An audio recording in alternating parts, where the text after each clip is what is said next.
Good morning guys. So general cleaning tayo for today. So ito si Sanemi, palitan natin yung tissue niya mamaya. Ay si Genya pala. Si Sanemi, palitan din natin yung tissue. Ang mga dubias, lipat natin lahat doon kasi madumi na to eh. So titignan nyo kasi yung mga dubias. Yan sila, yung mga nakita ko namamatay dyan eh. Natitignan niyo yung sulok na yun, oh. Puro na siya maliliit na latak, mga pupo yan eh. Kaya kailangan ko nung linisin. Then ilipan natin siya dun. Okay, let's go. So yan guys, nilinis ko na yung isa pang enclosure, yung lumang enclosure ng mga dubias. Lang natin ng petroleum jelly sa edges para di sila makatakas. Yung mga petroleum jelly nito, ang tagal nang tinatagal. Sobra. Okay. Next. So, slowly. Lipat na natin yung dry food. Diyan. Tapos yung carrots na dito. Tapos lipat natin sila dito. Dumi na rin naman. Ito yung pinakamarami. Sila medyo madami dyan. Lipat natin yun dito. Ito kaya ayoko kasi sa enclosure na tong isa. Maliit na. Ang dami nila dun. Dito kayo magpapit dyan. Ayaw nyo magsilipatan. Mamatay kayo dyan. Tago kayo dyan. So hindi ko tingnan nyo.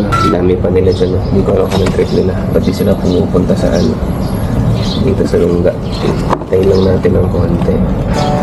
Pagpunta nila ng lungga, okay na dapat siya. Nalipat ko na.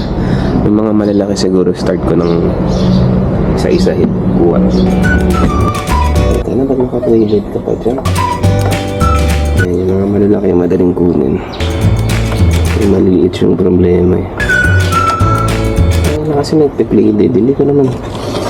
Nandiyan kayo. Mga to. Hirap, diba? Hirap. Hintayin natin lang para makatago ulit yung iba.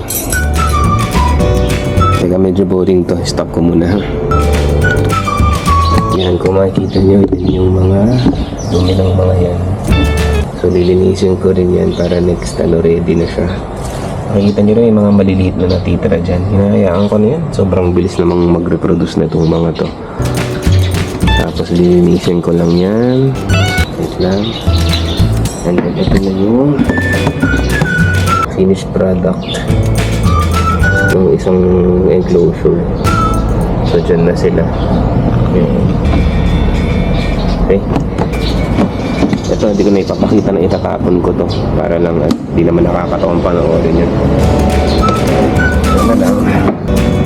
So dito naman tayo sa enclosure nila Sanemi at Genya. So yun, napakadumi na ng mga paper towels yan.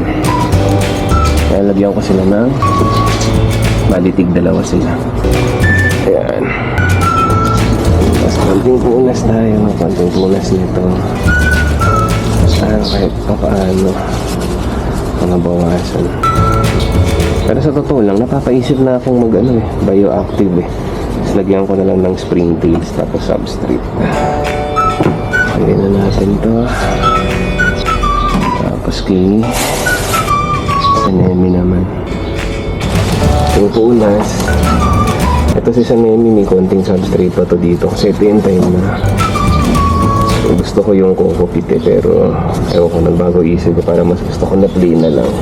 Tinry ko lang, pero ngayon gusto kong bumalik sa coco pit, pero gusto ko bioactive, so baka bili ako ng springtails at some point. Ayan, palit natin ng tissue. Yan. Okay, so tayo dyan. So ito na yung latak-latak nila. Tapon na rin natin yun. Pero mo ngayon ko lang na-try ng ganito to. Ang bigat ng enclosure. Wait lang. Okay na yan. Tutubigan ko na lang ito. And That's it. So ito na yung malinis na enclosure. Ito yung para sa mga dubias. Ayan, so dyan naman din yung mga carrots, yung dry food. Itong dry food tsaka ako nadadagdagan yan. And ito, patutuyuin na lang natin. Yun lang. Please like and subscribe. Bye-bye!